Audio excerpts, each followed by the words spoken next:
All right, I'm going to go ahead and call this meeting to order. I just want to say it's really fun for us to see everybody here. Some familiar faces, some not so familiar faces at board meetings, understandable, but it's great to see you all here. So thank you for coming, and it's great to be here. Can we all stand for the Pledge of Allegiance?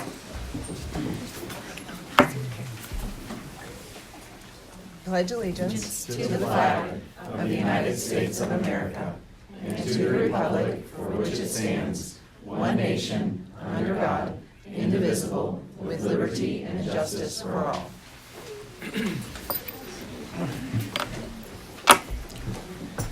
Now, if we could take a moment for silent prayer and meditation.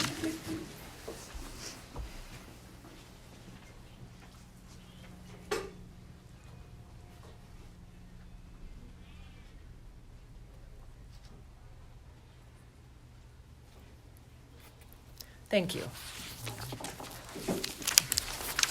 Okay, the first item on the agenda is to approve the regular meeting agenda for February 12th. Can I get a motion? Oops. Actually, the first is roll call. Can we start with that? Mrs. Detweiler. Here. Mr. Hooley. Here. Mr. McCartney. Present. Mr. Votop. Here. Mrs. Walker. Here. Thank you. Now, can I get a motion to approve the agenda for the February 12th, 2024 meeting? So moved. Second. Okay. Ready for roll call? Yep. Mr. Hooley. Yes. Mr. McCartney. Yes. Mr. Votop. Yes. Mrs. Walker. Yes. Mrs. Detweiler. Yes.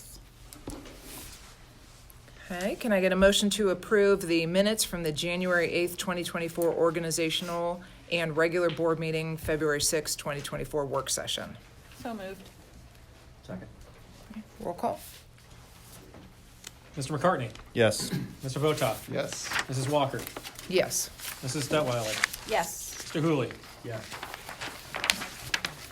Next, we have commendations, and I'm going to turn it over to Dr. Miller. Thank you, Mrs. Walker. I think we're still waiting on a couple of family members for this recognition, so we're going to skip around here to our spelling bee placers. And we have a couple coaches and principals here that are going to bring some students up this evening. Mr. Walter, Ms. Heinig, Mrs. Kallmeyer, Mr. Mullaney. Is Mrs. Kimbleton here? Mr. Walter, if you want to go ahead and start with All right.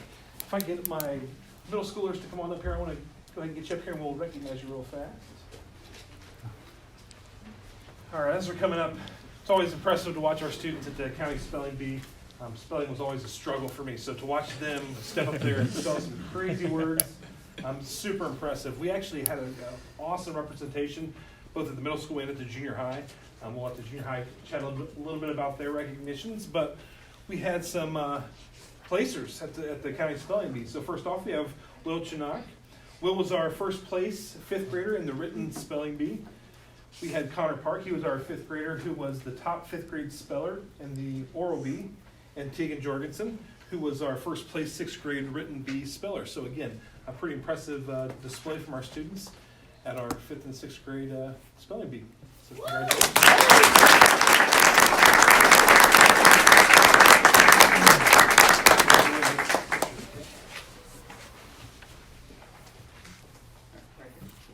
Ready? 3, 2, 1. Perfect. Congratulations, guys.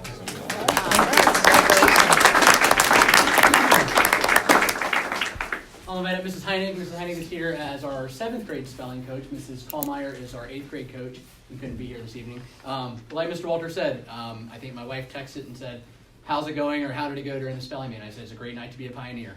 It was neat to hear our school name over and over up there, especially during the awards, and see how our students did. We're proud of all of our students. Mrs. Heinig will be kind of talking through each of their individual accomplishments and how they performed. So I have so much fun with this every year, and I tell the kids at the first practice, I want to see a sea of black up there, because they have black shirts, and I'm like, I want to see it. And they really represented the junior high this year, and I'm very proud of that. I also appreciate their commitment to the English language, because in a in a time of chat GPT and all kinds of AI and things that can help us with that, these kids were committed to actually learning to spell the words of the English language, and I love that. Because, and it's a little bit bigger than that. It shows a desire to think critically, to be attentive to detail, and the self-discipline of practicing words. And so that's pretty awesome. So I would like to have these students, any of the 7th and 8th grade students who are here tonight, come on up, and then I will introduce them to you after they get up there. So you guys can stand right here. So one of our 8th graders, Ansley Niley, who could not be here this evening, took first place in the entire county. She won the entire thing. So Jonathan Alder took first place in the oral spelling bee. And Lasia, right here, Lasia, raise your hands so everybody can see you. Lasia took 4th place in the entire county spelling bee. So let's give them a clap.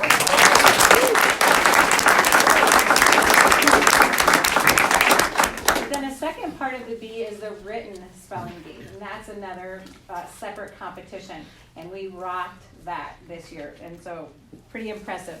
Our first place, in 7th grade, we took 1st, 2nd, 3rd, and 4th place in the whole county with all the competitors. So Daniel Farmwell, who couldn't be here tonight, was 1st place. 2nd place was Lasia Parachuri. 3rd place was Kenna Dietrich, and 4th place was Lucy Donahue. Yay!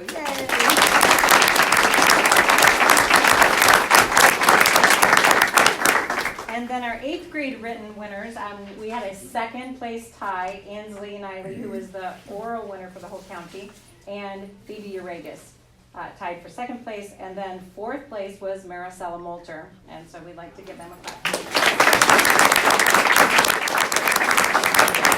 Very proud of these kids. Picture.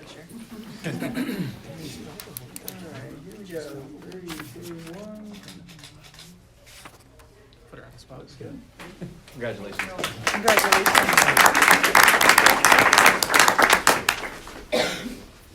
If you don't mind, I would skip one more, and we'll get back to that. Can I say something real quickly? Sure. I just want to thank all the students who participated and worked hard on it, and also the parents who made sure they were doing their work and participated with them, and the coaches. I know it's a lot of work, and I wasn't there at the spelling bee, and I'm not sure if anybody else up here was, but wow, thank you for really showing up for Alder. I appreciate it. So parents and students, we really encourage you to stay, especially for these next couple parts here. We're going to recognize a staff member here from the junior high. There's been so much work going into our teaching and learning, and Mrs. Carla Quick, our assistant superintendent, is going to come up and update us on several initiatives this year. Like always, I've asked Mrs. Quick, we can do things one at a time, and when she sees something that can be improved, she wants to tackle all of those at once. So you're going to get a little bit of a taste of that right now. Thank you all for being here. I did not expect this big of a crowd. So I have 2 different topics that I'd like to give an update on. The first one is our Jonathan Alder literacy adoption. And just like Mrs. Walker said, it is really exciting to be a pioneer, and we're just so proud of our students and our teachers for everything that they do. So I just am going to just give you a quick update. I've already updated our Board of Education on our literacy adoption up till today, and so I'm just going to kind of bring everybody up to speed on where we are. And some of the things that really came to the forefront when our teaching and learning department, Nicole Schrock and Becky Krall and I started talking about the literacy adoption is making sure that we have feedback along the way from our students, our staff, and our families, that we're partnering with our teachers and our administration and our Board of Education to make the very best decision for our students when it comes to literacy. And then that we're providing opportunities for our students to have the best programs out there on the market today. So I'm going to talk a little bit about that. And then that we're committed to having a very transparent process throughout the way. So if you have questions about literacy materials, if you want to know anything about the process, I encourage you to reach out to me, and I'd be happy to talk through the process with you. When we started looking at, what is our goal? Why are we looking at doing a literacy adoption for Jonathan Alder? really our goal is to have in the hands of every one of our students, kindergarten through 12th grade, the highest quality, comprehensive material that we can put in their hands so that we are able to provide the very best literacy instruction for our students. And really everything we do when we think about all of the work we do at Jonathan Alder is our students are at the center of that work. They are our why. And so we've been really thinking about through the process, what would be the best for our students here in Jonathan Alder? What types of literature, what types of materials are going to be the best fit for our staff and students? Also, when we're thinking about this literacy adoption, there is state legislation around what districts are required to have in place, starting with next year. So our kindergarten through 5th graders are required by state law to have access to a program that's based on what we call the science of reading. And I'll talk about that in just a second. So really, while we know this is the right work for our students and our staff at Jonathan Alder and our families, we also are being required by the state to work through this process. And so instead of really looking at just kindergarten through 5th grade, we decided to expand that and really think about what's best for all students in JA when it comes to literacy. So we are looking kindergarten through 12th grade, and I'll talk a little bit more about that. When we think about our vision for improving literacy, and we're already doing great things, nothing is broken, but really when we think about how do we take it to the next level, how do we elevate the student experience, we want all of our students K-12 to have access to a high quality literacy program that is aligned to the science of reading. We also want to make sure our staff are fully trained in how to use those programs. It's really important that once we put the product in the hands of our teachers, that they have someone walking alongside them to show them how to use it, to really think through the best approaches to using the materials. And then that we are watching what those instructional practices are that have the most impact on literacy. And so we're going to put all three of those pieces together just to really, again, to elevate the student experience in literacy. I used a term called the science of reading. The science of reading is not new, but the state of Ohio and many states across our nation are really enforcing that districts are using all materials that are based on what we call the science of reading. The science of reading is based on lots of research over many decades of time that show how students learn how to read. Brain science, a lot of work in districts, seeing what's working for students. And so all of that literature came together and is what we call the science of reading. And it really is based on the way our brains learn how to read. And so every material that we are looking at is aligned to the science of reading and has been approved by the state of Ohio. So I just want to bring you up to speed on where we are. So we've been meeting with teachers at our elementaries at Monroe and Plain City. We are in a point in the process right now where we are going to be looking at piloting 2 different products. One is called Amplify Core Knowledge Language Arts. Our students at Monroe have been using Amplify, and we've seen really, really amazing results from the work that they've been doing at Monroe. And we also wanted to side by side have a product review and a pilot, what we call a pilot. So we have teachers at both Monroe and Plain City that are piloting a product called MyView, and that product is from a company called Savas. Savas used to be Pearson. Many of you probably heard of the company Pearson. It's a pretty big publisher for education materials. And so we will have teachers in both buildings piloting side by side those 2 products so that we can look to see which of these is the best fit for our students, which is the best fit for our teachers, which one of these is most user-friendly, which ones have the literature in them that we feel is going to be the best fit for our families, our students, and our staff. And then thinking about the technology component. Nicole Schrock, our technology director, has been very involved in this whole process to make sure the technology that goes along with it is something that we can support as a district. And so if your student is in a teacher's classroom where they'll be piloting, you will receive a letter from the district that says, we're going to be piloting, we're going to spend a very short amount of time using these materials, and then the teachers will be doing rubrics to decide what's the best fit for all of the different components: usability, engagement of students, literature that goes along with it, making sure it's aligned to the science of reading. And then our team of teachers and our teaching and learning department will make a recommendation to Dr. Miller, and then we'll bring that to the Board of Education, hopefully in April or May at the very latest, so the board can approve the adoption and we can get our materials ordered, our staff professional development started, and then hopefully for our elementary students, for sure in the hands of our students at the beginning of the school year that's coming up, 2024, 2025. A couple more updates. I was supposed to keep this really short. Canaan and the junior high, so our grades 5 through 8, staff and students are also looking at doing a pilot. And so our 5th grade teachers at Canaan are looking at a program called, the same program as the elementary's Amplified Core Knowledge Language Arts. And then they're looking at a program that would support a program that our 6 through 8 teachers are looking at called Wonders. Wonders is a McGraw-Hill product, and again, Amplify is Amplify. And then at 6-8, we're also looking at Amplify English Language Arts, and then a program also from McGraw-Hill called Steady Sync. These, when we looked at lots of different companies, we really narrowed in on, these are 2 products that we feel really good about, and we're in that process of deciding who's piloting, which of the products are piloting, and then we will also be starting that in grades 5 through 8 here in the upcoming month. And then at the high school, we've really just started. So I'm seeing lots of teachers here who are on our pilot committees. But high school just had their very first meeting. We started looking at products.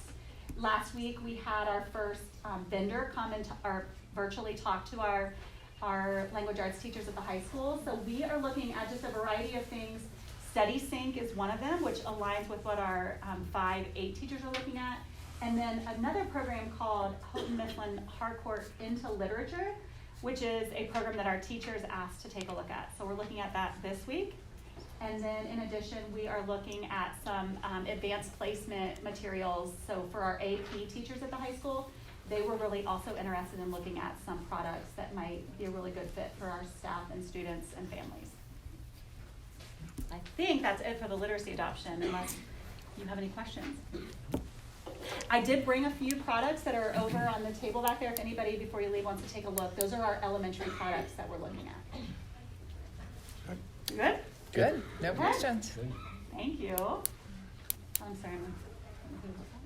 All right, the next update that I have is our gifted update. So one of the things that I might need help, Mr. Mulaney, I'm so sorry. One of the things that I was right away when I came into Jonathan Alder as a professional, as the assistant superintendent, one of the first things that I was tasked with doing was looking deeply at our gifted program and what our gifted services look like in the district. And so as part of that, we had the opportunity, thanks to our Board of Education and our Dr. Miller and Mr. Ingalls supporting the process, we were able to partner with the Educational Service Center of Central Ohio. And so I've been working closely with Marge Mulcahy. Marge actually came tonight. She wanted to hear the update and also be able to answer questions that if there were anything that I couldn't answer about the process. So we've been so fortunate to be able to partner with the ESC and to be able to allow a lot of stakeholder feedback throughout the process. I've been very impressed with the work that Marge has done with our district, and we are ready today to share with you the outcomes of that process. And again, everything we do in our teaching and learning department is always has students at the center, so we're constantly talking about how would our students respond to this, how would our families respond to this, so we're making the best decisions for our pioneers as we're going through this process. So just a little bit of background information. In Jonathan Alder, we have over this is an amazing number when you think about the size of our district. We have over 660 identifications in gifted. Those are across all categories, so superior cognitive ability, reading, and math. Angie Dickman is here. She's our gifted coordinator, and she's helped pull all this data together. So when I looked at this, I was just like, wow, we have a lot of kids that are identified in multiple areas here in JA. And then when we think about our identification, some of you may know this, but in Ohio, we are required to identify students as gifted. Ohio districts are not required to service students. So it's really tricky in Ohio because the gifted services aren't as well funded by the state and the federal government as a lot of other programs. So in Jonathan Alder right now today, we just have one position that is allocated to gifted, and that is Angie Dickman's position. She serves as a halftime coordinator, so that's organizing all the testing, organizing all of the letters and identification procedures that we have. And then she also serves kids at Monroe, Plain City, and Canaan on a daily basis. So she kind of is straddling those two roles of being a coordinator plus a halftime gifted specialist. And so when you look at our state report card, this would be the most recent state report card that came out. One of the things that really stood out as we were thinking through our audit is that we are doing an amazing job as a district of identifying students. We have a lot of students who fall into the gifted category in multiple areas. We are doing a great job of meeting the needs of gifted students, but when it comes to official services, the district is not serving the number of students that we would like to serve based on how many are identified, if that makes sense. Because we have one person, and so when we think about our services, we also are so fortunate because at the junior high, Mrs. Heinig's here, we are able to serve some students not through a position that's been allocated as a gifted position, but because we have a teacher in language arts that has those credentials to be able to serve in the area of gifted. So when we look at our state results, we are doing a great job as a district of differentiating in classrooms and really supporting students who are those high achievers and who have that gifted identification. We met the performance index for the state when it comes to students who are identified, and we also have a 5-star value added rating in the area of gifted. The area where on the state report card that we weren't as where we'd like to be is the number of students served. So while our classroom teachers are really working so hard to differentiate and make sure kids' needs are met, when it comes to an official service that we have a written education plan for, we are not meeting criteria from the state in that area. And that's why we are doing a gifted audit. So that was perfect. Phase 1 of the audit, Marge Mulcahy came out and she met with myself and we looked at lots of data and we looked at what are we doing as a district. She met with all of our building principals during that time. She met with staff members. She met with Mrs. Dickman and those teachers who are serving in the role of a gifted specialist. And then we were able to offer 2 evening sessions where families from Jonathan Alder could come to either of those sessions to listen to Marge's update and then also to share feedback with us. And then Marge, in addition, went to every building and did a site visit and just kind of looked in, peeked into classrooms, saw what was happening in our buildings. Throughout that stakeholder feedback process, we were able to really narrow down, what are our families and our teachers saying to us when it comes to gifted identification and service. And the areas that we identified as those really ones that rose to the top were we need to improve our communication, and I'll talk about what that might look like. We really have a need because of the high number of identified students that we have for a full-time gifted services coordinator. And then we also, the stakeholders shared that we need to employ more gifted intervention specialists to service kids at all grade levels. And then really, one of the things that came out pretty loud and clear was elementary is a definite area of need for gifted services. And then in addition, options for math acceleration for those students who are identified in math and our students who are high achievers in math. Maybe they haven't quite met the identification, but they are really strong mathematicians. And then across the board, increased rigor and application to career opportunities. So how do we think about gifted and really think about preparing our kids for the future in the workforce and college? Phase 2, Mrs. Mulcahy came and met with all of our principals. We had a big meeting. She kind of talked through what the feedback from the families and our staff was. And then administrators could ask questions and share any feedback during that time.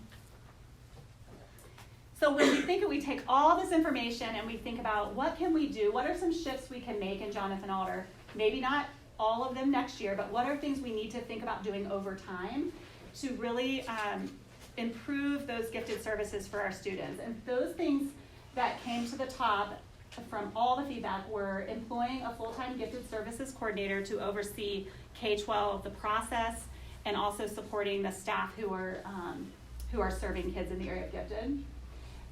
Over time, phasing in employing gifted intervention specialists for each of the grade bands to make sure that we are serving our identified kids in all of those areas. So when you think about the grade bands, we are looking at more like our buildings. So the elementary buildings, the middle school, the junior high, and the high school buildings.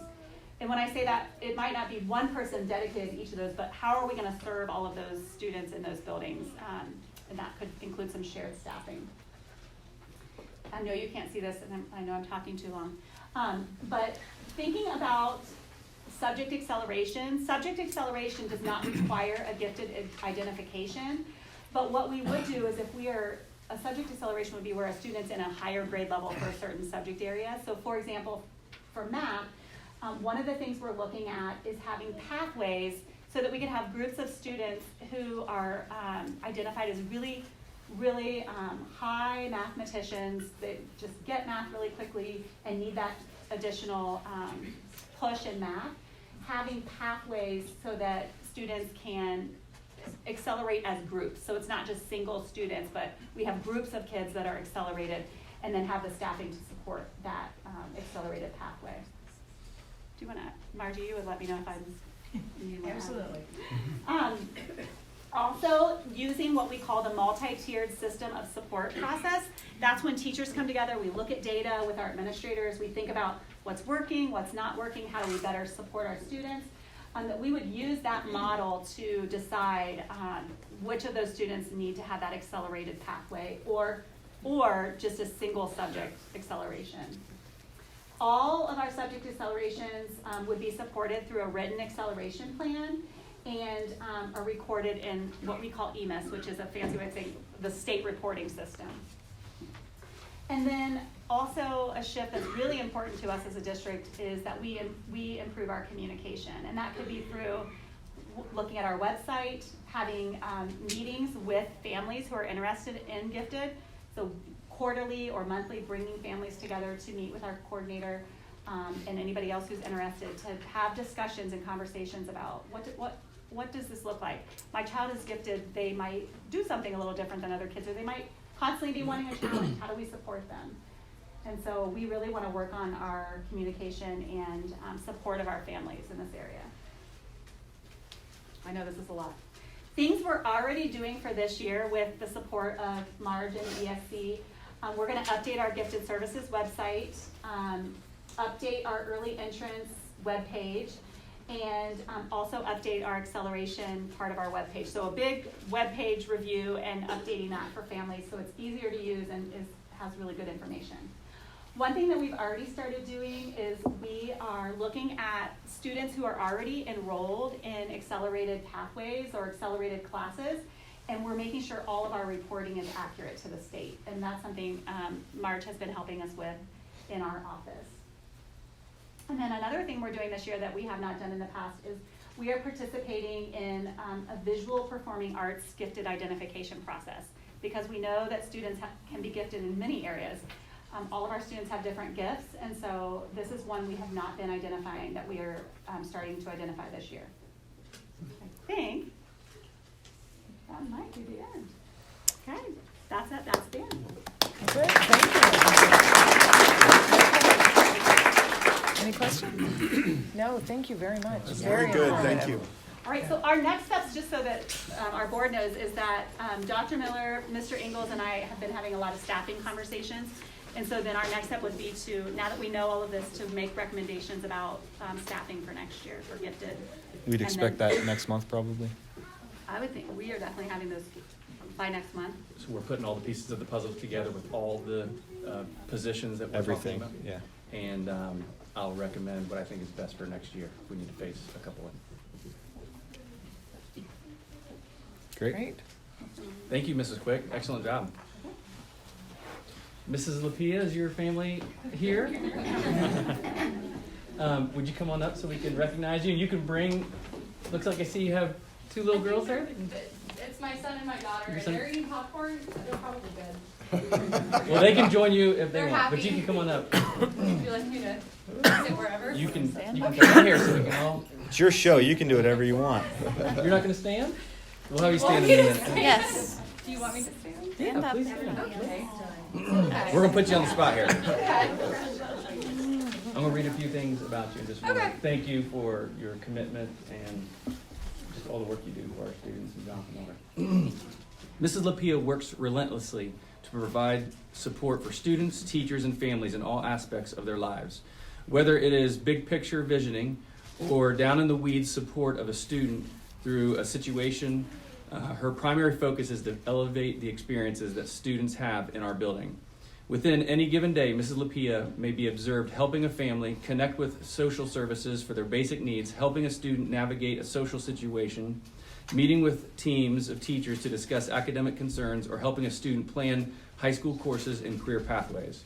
Mrs. Lapia regularly invests herself in her students. She wears many hats while also spinning many plates. She is quick to jump into a project, excels at communication and collaboration, and does so while shining a contagious positive attitude for others.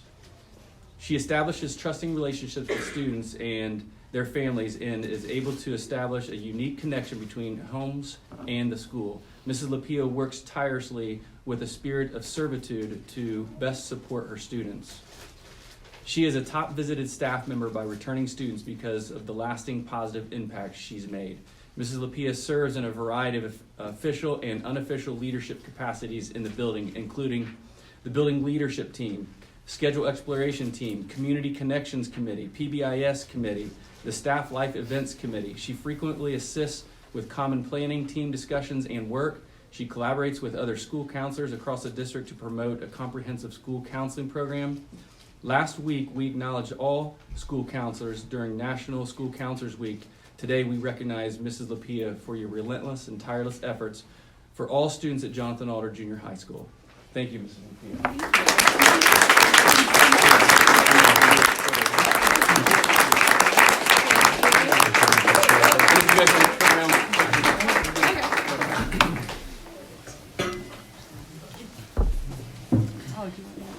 They're gonna come around. Don't worry. Okay.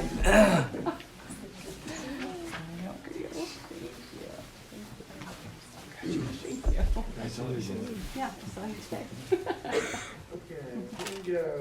3, 2, 1. Everybody look at Ryan. 1, 2, 3. Thanks.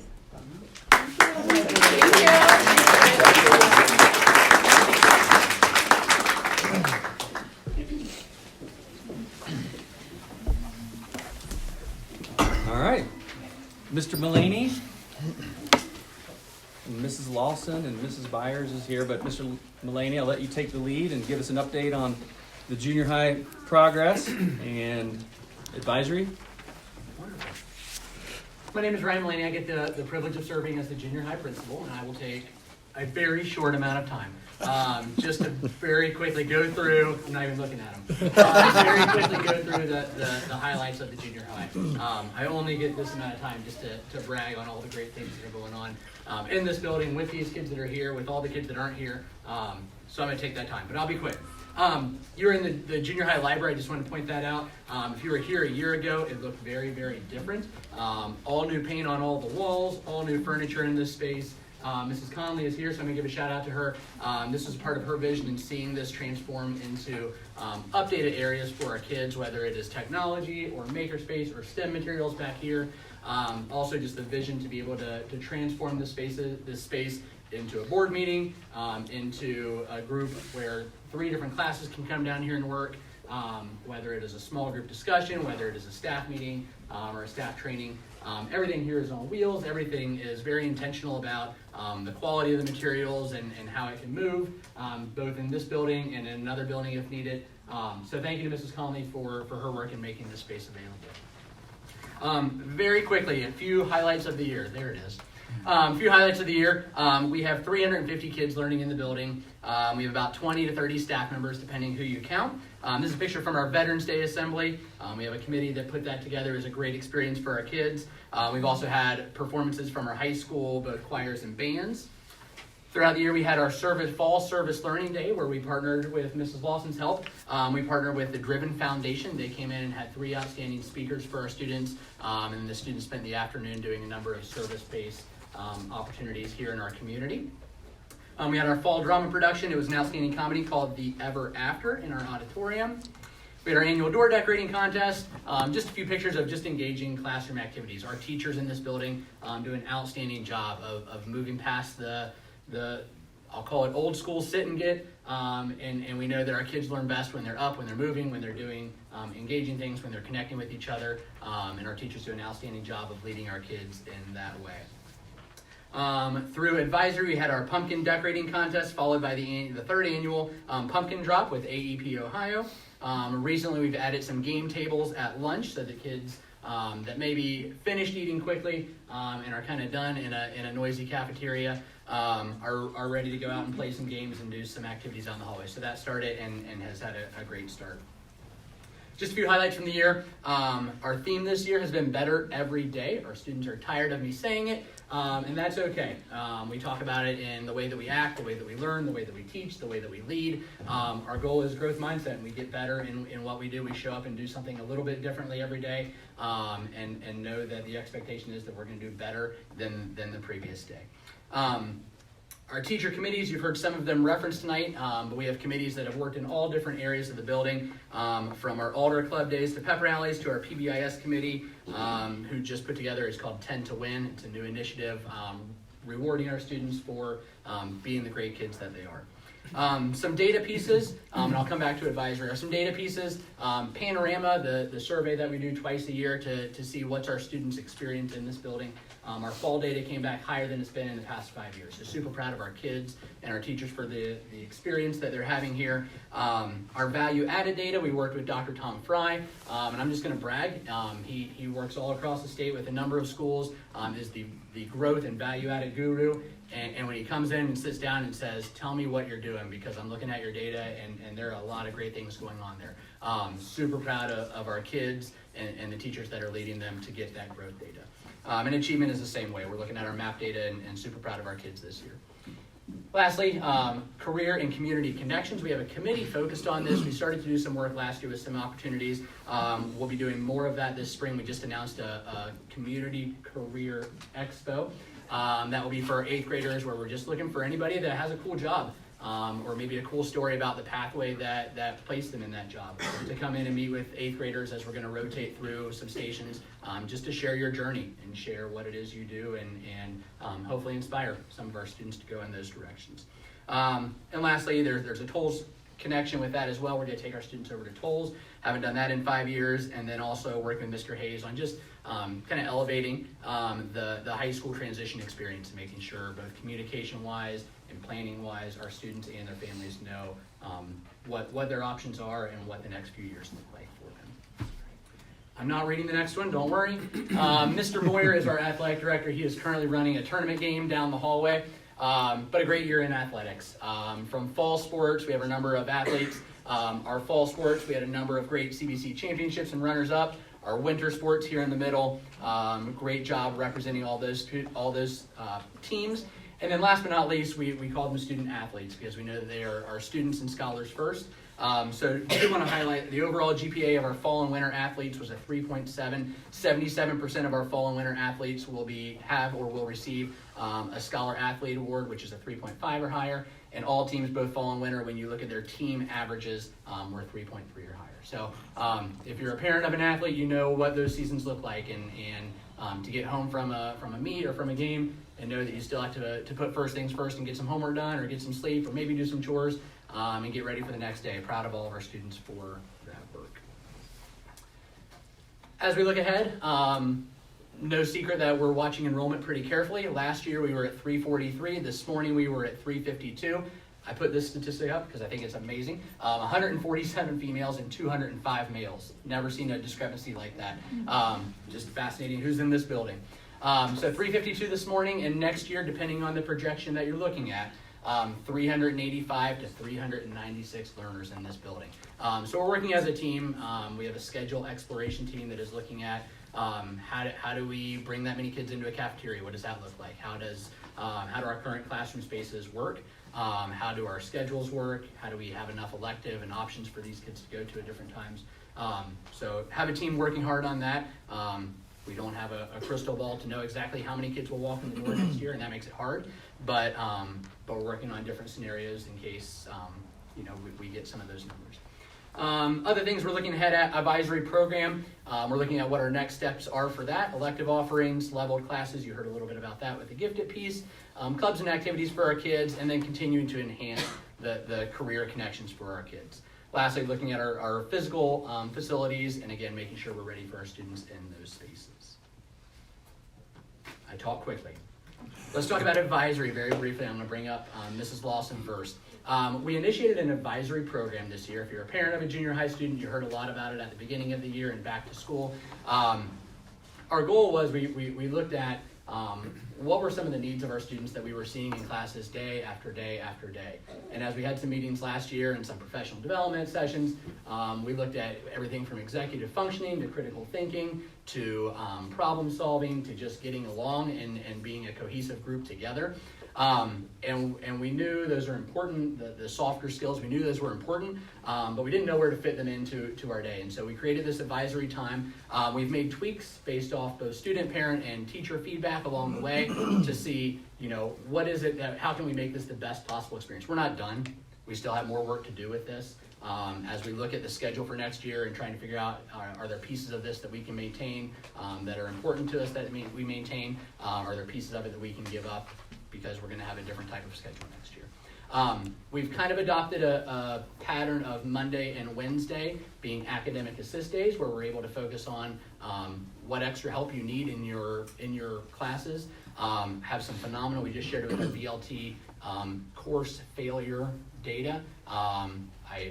You don't care about it right now. I'll go quickly. But our numbers dropped significantly in the number of course failures. So proud of our kids and teachers. And I think we can attribute some of that to those pieces. Tuesday is Topic Tuesday, which you'll hear about in a second. Thursday is Think Fast Thursday, which you'll hear about in a second. And Friday, our students watch APN or Alder Pioneer Network.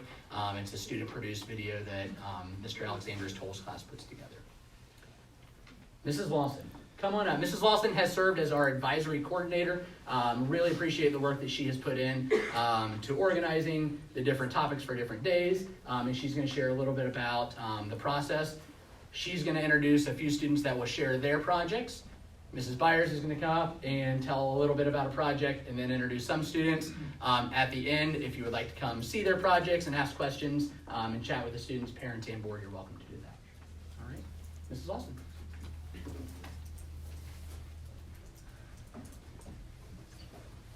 Hi everyone. I really love having advisory as part of our school day. It's a new change for us this year, but it's added a lot of value to our school. And we have taken both staff and student suggestions into consideration when planning for advisory to make it meaningful and relevant. One of our 7th grade students, Keegan Wolf, suggested that we incorporate life skills into advisory to help students experience real-world activities. During the month of December, on Topic Tuesdays, students completed an activity called Take It Home Tuesday Life Skills. Each student got to choose a life skill from a list of options, or they could choose their own. The goal of the activity was for students to learn and practice a new skill. They also got to spend time working with an important adult in their life to learn or practice the skill.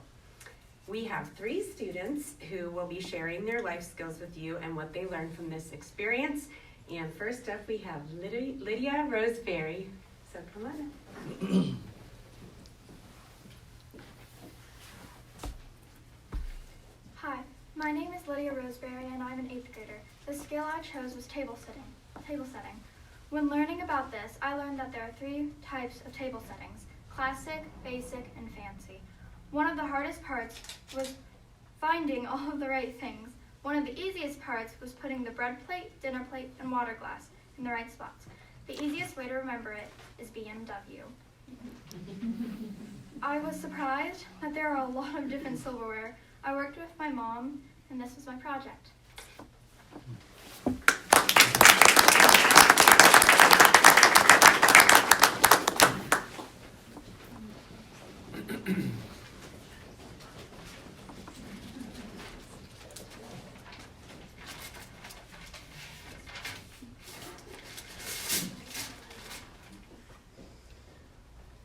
Hello, my name is Isaac May. I am an 8th grade student, similar to my colleague over there.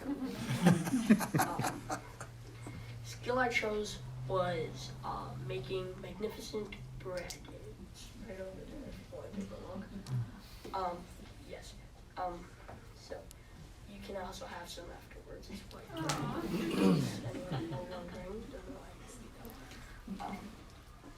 This loaf is a much dense recreation of a loaf I made a few months ago for Take It Home Tuesday. Life skills, I didn't bring in the original one because I don't really feel like giving a school board sickness. I don't feel like that would be a good idea. I made it with my mom right there. Hi, Mom. Yeah, you're welcome for the embarrassment. I learned that my mom knows an ungodly amount about bread. She went into a 5-minute spiel about it while making bread. You can ask her afterwards. She would love to talk to. She would love to explain it. Wouldn't you, Mom? Yeah. Not only did I learn how to bake bread, though, I also learned how to read a recipe, which is surprisingly annoyingly difficult. I also learned how to knead dough, punch said dough, and most importantly, patience, which is something that I have had a history with. I am not the most patient person. Not fun taking an hour waiting for bread to bake. That's not fun. I did it anyway though. So yeah, that's what I made. Thank you for your time, Shark Tank.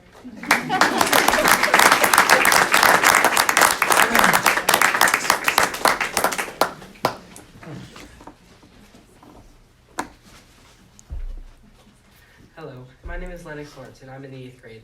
The skill I chose was baking a cake with my grandma. I learned that there are many different ways of making cakes and different kinds of cakes. Also, there are different ingredients that go in cakes, like mayo, sour cream, and yogurt. They make the cake more moist. The hardest part was pouring the cake evenly in the pan. That way when it bakes and it expands, it doesn't look all weird. And one of the easiest parts for me was putting all the ingredients together and then mixing them. And I was surprised that they don't take as long as, let's say, bread does in the oven. It's only 20 or so minutes. I learned that my grandma has many different cookbooks and many different techniques, and also that she's an amazing cook. She's made cakes forever, birthday cakes, party cakes, whatever. And in the end, I shared it with my class and all the teachers, and everyone said that it was an amazing cake, and they loved it. That was my thing.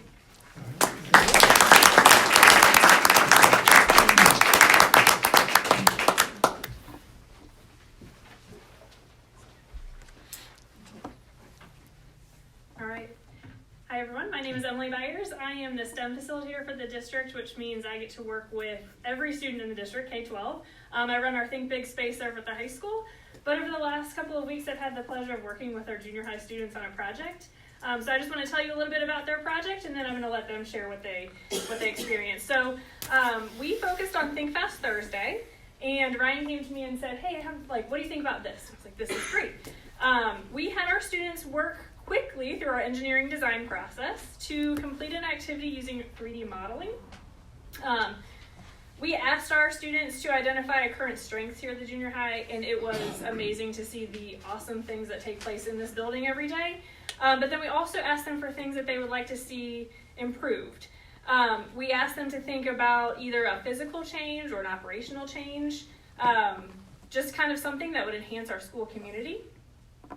So a few examples were shared with them, kind of like upgrading our athletic fields or creating some sort of a robot, but really we left the options open to them to decide.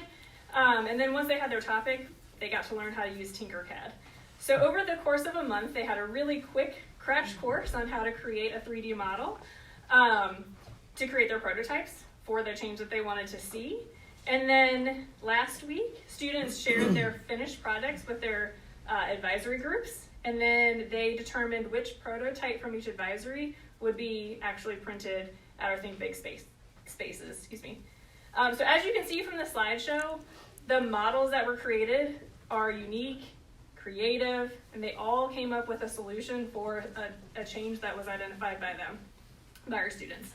Our students did an amazing and an outstanding job in this project, and I have 2 students over here who are going to share kind of their projects and share their models with you. So I have Anna and I have John. Oh, McKenna. Oh, and McKenna. Oh, sorry. And McKenna. 3 students.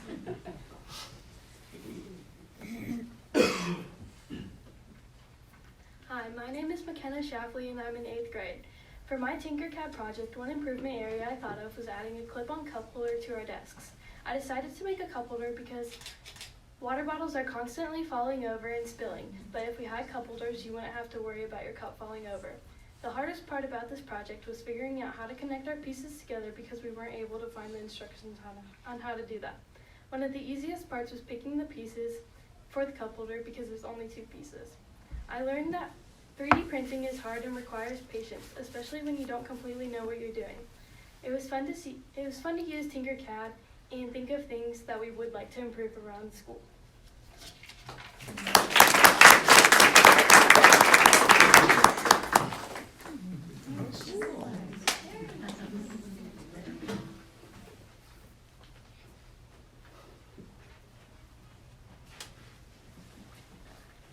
Hi, my name is Anna Cardoni and I'm in the 8th grade. For my project, one improvement area I thought of improving was the water at the junior high. I decided to make a water fountain. I chose to make this because a lot of students don't bring water bottles to school and they don't want to drink the school water because it doesn't taste much like normal water. Some people say it tastes like metal. So they would have to wait for lunch to get water, which could also be difficult if they don't have money for extras. They'll get dehydrated. So making this and putting it around the school would be pretty helpful. The hardest part about making this was definitely connecting the pieces and getting measurements right. One of the easiest parts of this project was coming up with the ideas. What I learned from this project is that you can make anything an actual model with 3D printing, and to make that stuff you use Tinkercad.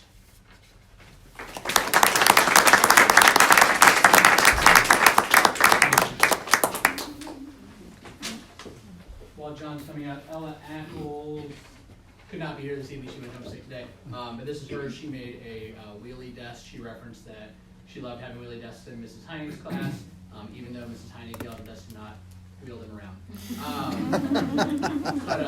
But she thought that would be more fun to have around the school. So when you come up, this is Ella's wheelie desk. John, yeah. Hello, I'm John Parker and I'm an 8th grader. I decided to make an upgrade to the lunchroom because every day I'm seeing kids rushing through the halls to get to lunch so they can be at the front of the line and get the freshest food. I could easily solve this if we had 2 lines so that everybody would be so much closer to the front of the line. In the lunchroom, the main area has a side of window that we could easily knock out and add another lunch line to.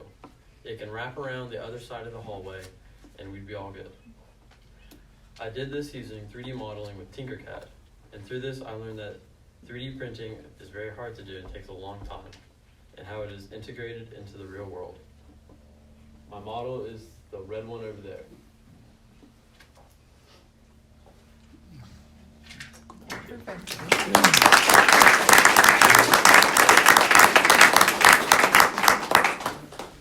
So that's it.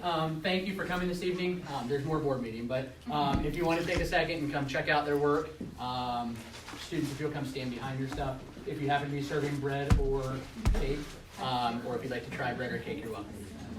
Mr. Mulaney, thank you for leading and talking about all of the initiatives that are in place and sharing some of the progress. I really appreciate that. Mrs. Lawson, I want to thank you for leading a new initiative. New initiatives are challenges. You can plan all you want, and you might not be able to prepare for everything. So adapting, adjusting as you're figuring out the best way to do this,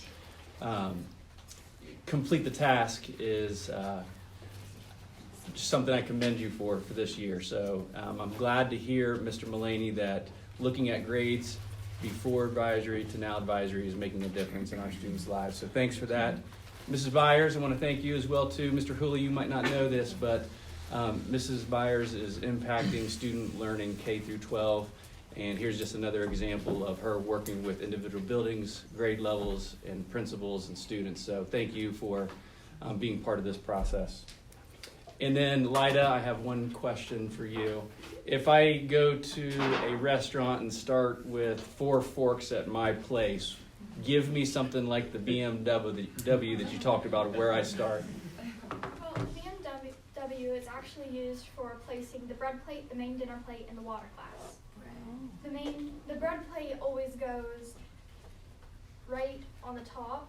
Like if you think about Mickey Mouse of the ears, there's 2 sides, and that's how you know where each water glass and bread plate go. Thank you.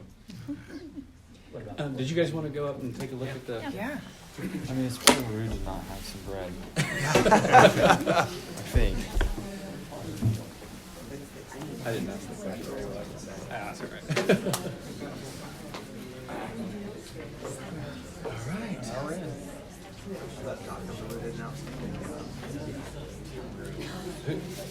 That's Ryan.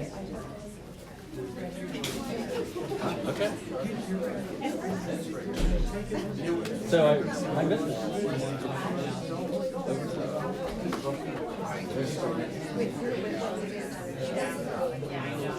What I said to him is He's counting it. that's not right.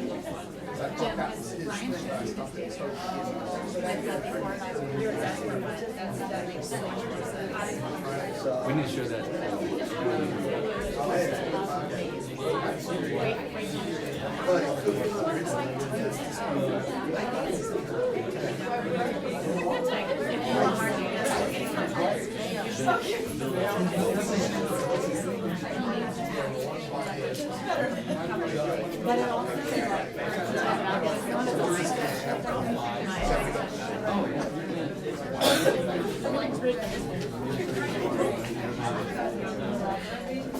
Because it's definitely different than the current.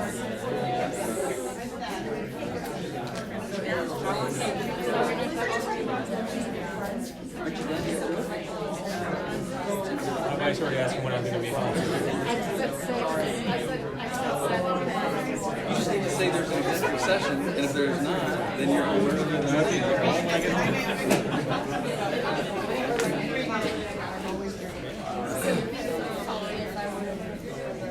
I'll be home before the kids go to bed. You not gonna go to the game?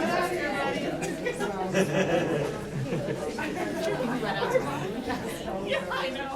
And we're done here. Nice job. I would like to grab your I was like,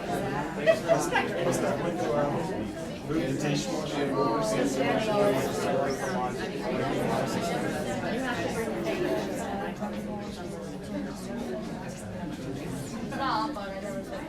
your data posted now? I must not have done very good job. Just like BMW.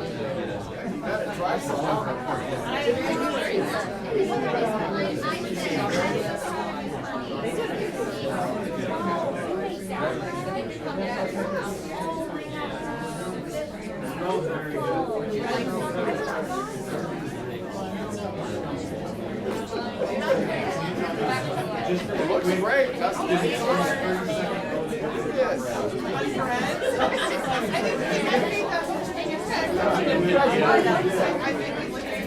Peanut butter out. We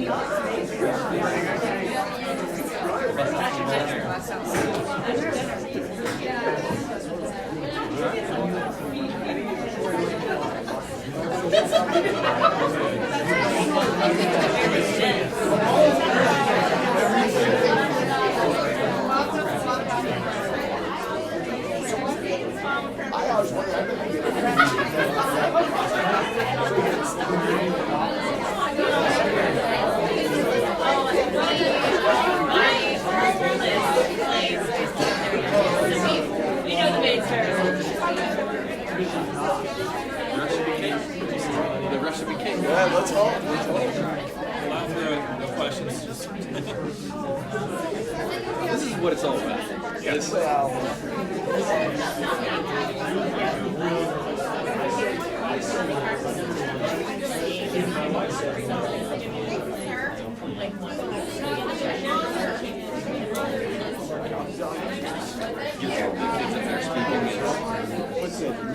can you come right after something like that? exactly right.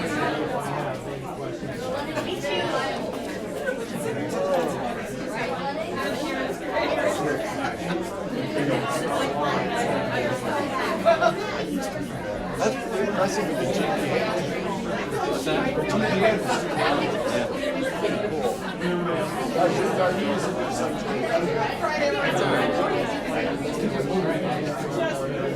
As soon as we're done, I'll go right over. Hopefully there's another one. This starts turning out. Well, they started on Saturday, but we got 5. Okay. Now what are we going to see on He's back up. Back up. Yeah. He's 14 boys who've been playing together also. He has to earn his keep and earn the respect and earn the position.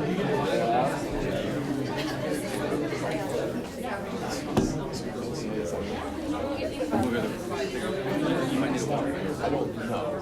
I might.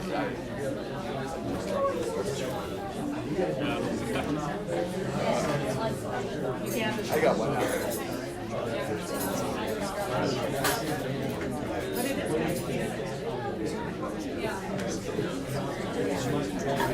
Well, No. I'm fasting. oh, So I'll take it home. that doesn't happen.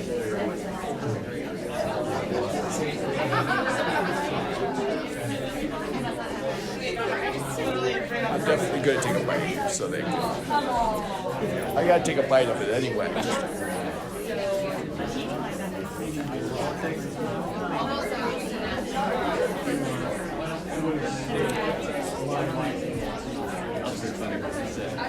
He thought it wouldn't be appropriate to feed the board and get you guys sick with the old bread. He's a character. He's a character. No doubt. Yeah. I think we should do a baking challenge for every board meeting. Yeah. Diana set that up. What they're doing next March. Or next month.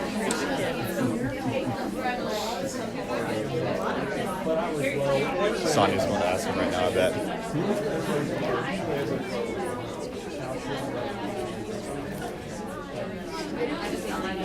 They definitely set a new standard for the board. I know.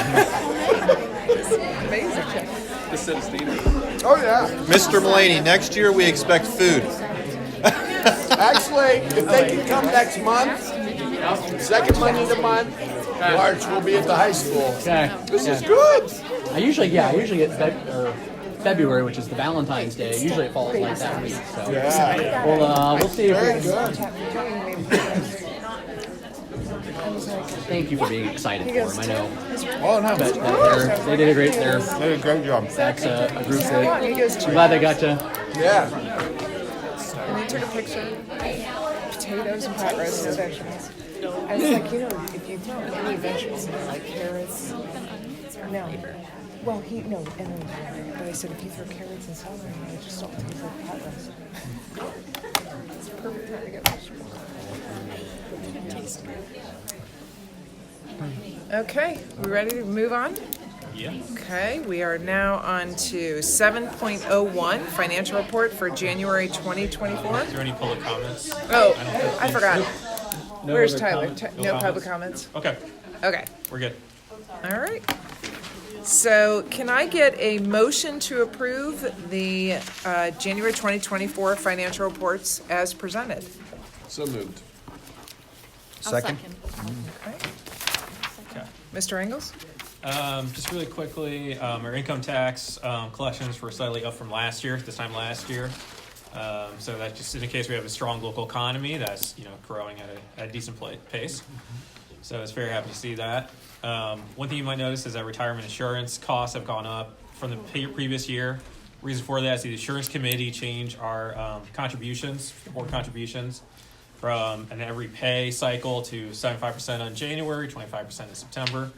That way there's more upfront, but also kind of skews the data a little bit. So just want to explain what was going on there. And we also had as you guys know, quite a bit of service repairs for the building. So hence those are going up, and we're expecting our property tax payment starting in this month and into March. So we'll look and see how those shape out.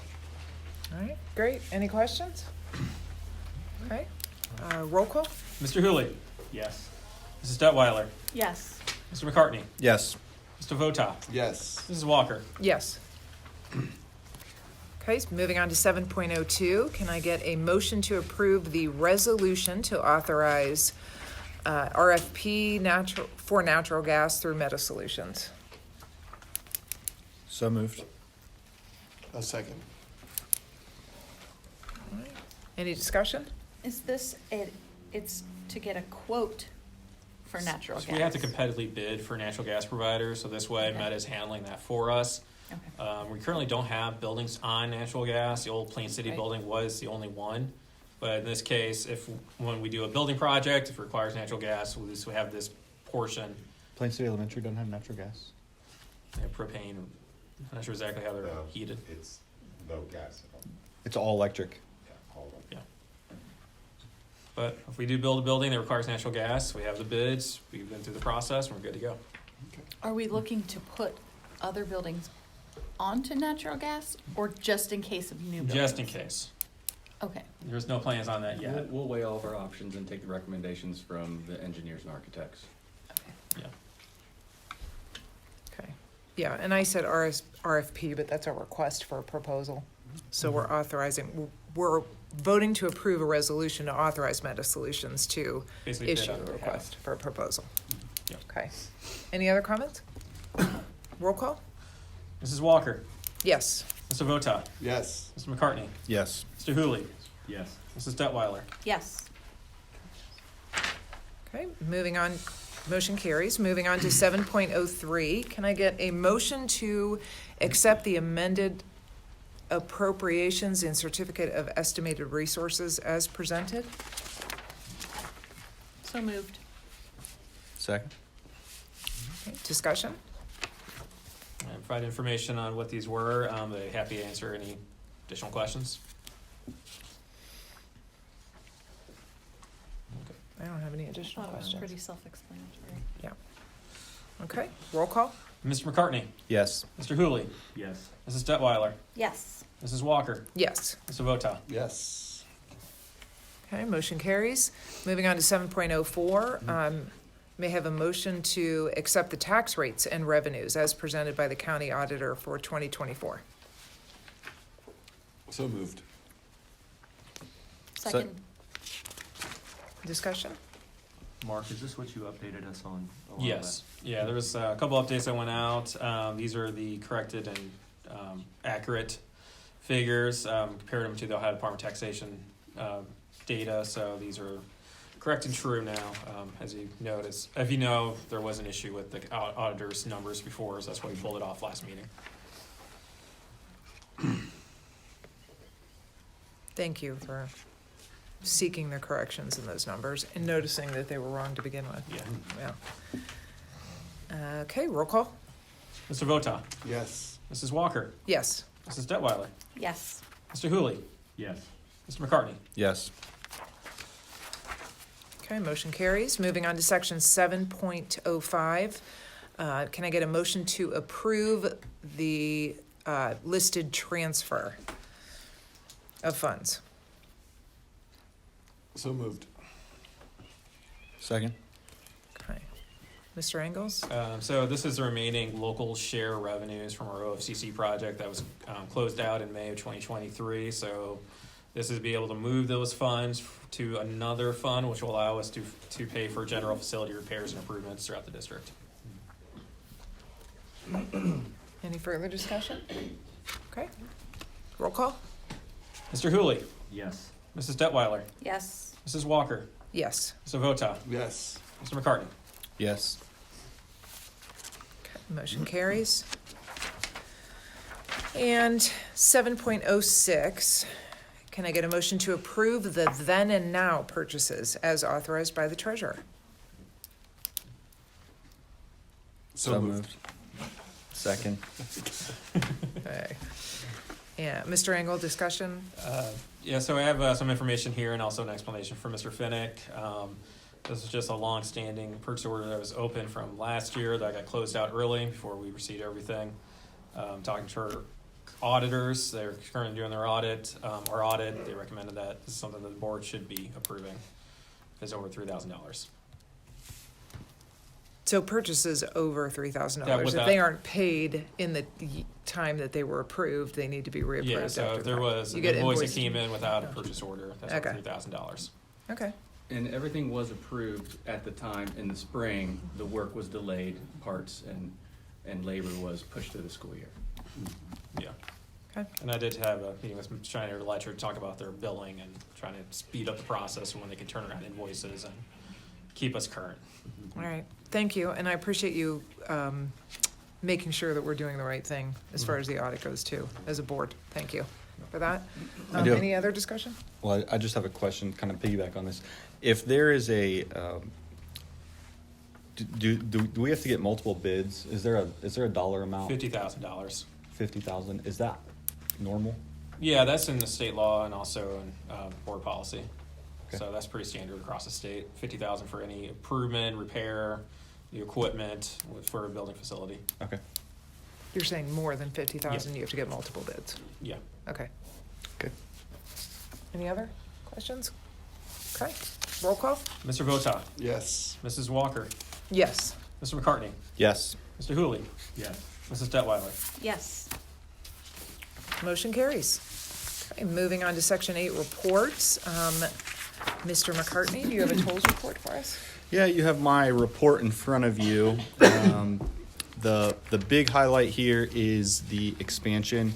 If you remember, maybe a year and a half ago, we talked about applying for some state funding to do an additional 4 high bay labs, and we didn't end up receiving that grant, unfortunately. However, if you can, with the enrollment continuing to increase rather dramatically every year, the times come that we need additional space. And so starting last year, we renovated the cause lab. This past summer, we renovated the cause lab. This coming summer, we're going to be renovating the computer lab. And so in both of those, in the cause lab and the computer lab, by doing both of those, we're able to double enrollment in both of those programs. And so we're going to continue to try to utilize the existing space that we have as much as possible, but we are going to move forward with the high bay addition. So we're currently we're getting updated numbers from Fanning and Howie on what exactly the cost of construction will be, but the goal will be either 3 or 4 high bay labs, which we should be able to bring in a number of new students through that process. Great. Yeah. All right, thank you. My daughter's attending cosmetology and loves the new lab. Oh, I'm sure. It's beautiful. It's beautiful. Yeah. Okay, 8.02 is superintendent's report. Dr. Miller? Thank you, Mrs. Walker. I want to start off and just thanking Mrs. Quick and the Teaching and Learning Department, Mrs. Shaw, Mrs. Stahl, Mrs. Quick, for the work that they're doing.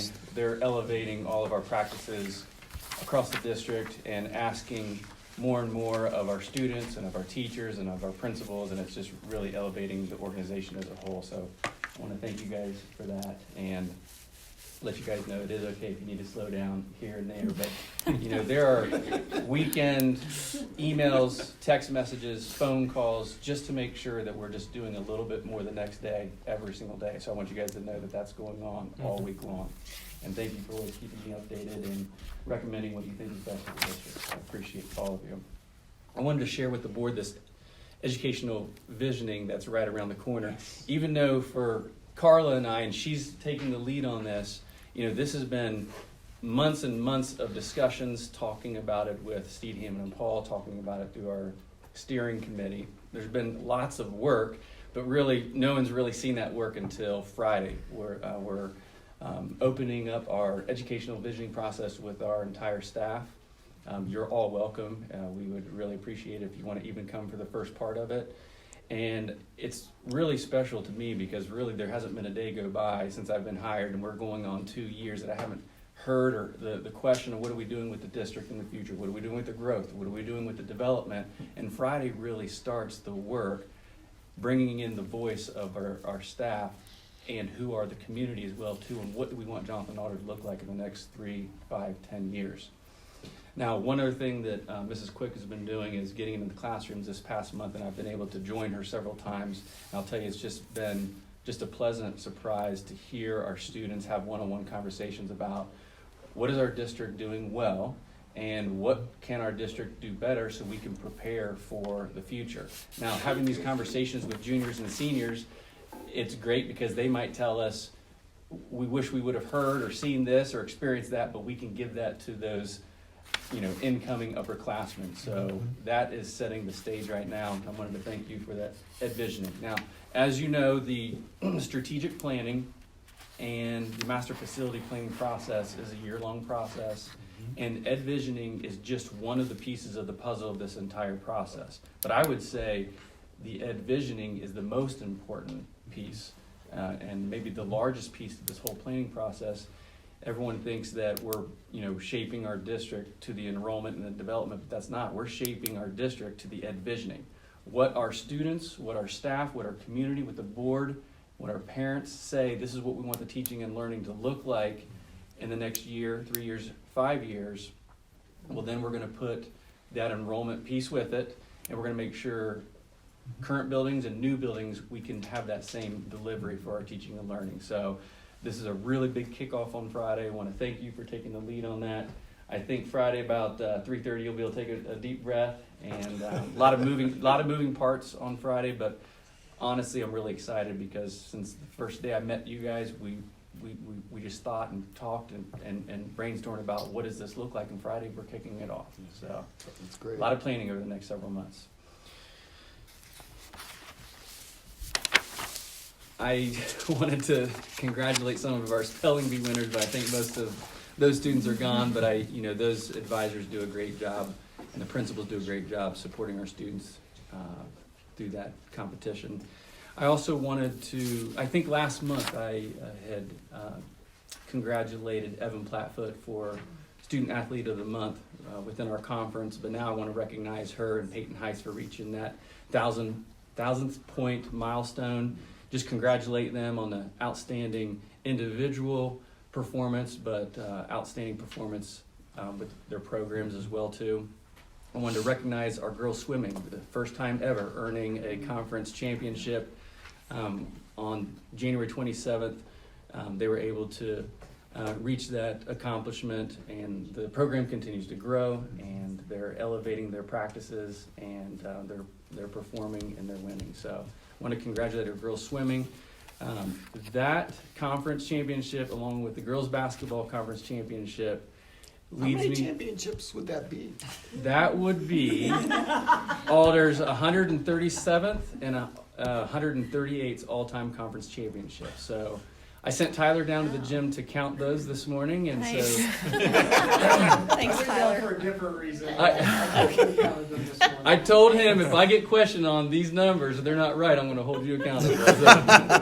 But I think that's just really impressive the accomplishments that our students are reaching. So wanted to share that, and I guess wish luck to all of our programs going into tournament play here for the next few weeks. So, Great. Mrs. Walker, that's my report. Okay, great, thank you. Tyler, are you sure? I thought we were at 139. Well, see, You sure we you still didn't miss have one? more- We still have winter sports, and Right. spring sports still to get some, so hopefully Well. over 140 by the end of the school year. Thank you for taking the time to count those. Also, Dr. Miller and you ladies, thanks for just running with elevating our district. We know that you're working tirelessly. We see it as a board. We appreciate everything you do. And everybody in this district who's contributing to make this district better. So, thank you. Okay, moving on to section 9, personnel consent items. Can I get a motion to approve the employment and personnel consent items as presented in sections 9.01, 9.02, and 9.03? So moved. Second. Okay. Any discussion? Okay. Roll call? Mrs. Walker, Yes. Mrs. Detweiler, Yes. Mr. Hooley, Yes. Mr. McCartney, Yes. Mr. Votak. Yes. Okay, motion carries. Moving on to section 10, new business. May I have a motion to approve the payments in lieu of transportation? So moved. Second. Any discussion? Okay. Roll call? Mr. McCartney, Yes. Mr. Hooley, Yes. Mrs. Detweiler, Yes. Mr. Votak, Yes. Mrs. Walker. Yes. Okay, section 10.02. May I have a motion to approve the resolution for Jonathan Alder's continued membership in the Ohio High School Athletic Association? So moved. I'll second. Any discussion? What's our cost on that? I'm sorry? What's our cost on that? And I can find out and get back to you right away. I assume we're required to if we want to participate in postseason Yes. tournaments and be a member of the It's CBC. definitely something that I recommend that we're a Yeah. part of. Yeah. Any other questions? Okay. Roll call? Mr. McCartney, Yes. Mr. Votak, Yes. Mrs. Walker, Yes. Mr. Hooley, Yes. Mrs. Detweiler. Yes. Okay, motion carries. And moving on to 10.03, membership in the Ohio School Boards Association. Can I get a motion to approve the renewal of the board's membership in the OSBA? So moved. I'll second. Any discussion? Okay, roll call? Mr. Votak, Yes. Mr. McCartney, Yes. Mr. Hooley, Yes. Mrs. Detweiler, Yes. Mrs. Walker.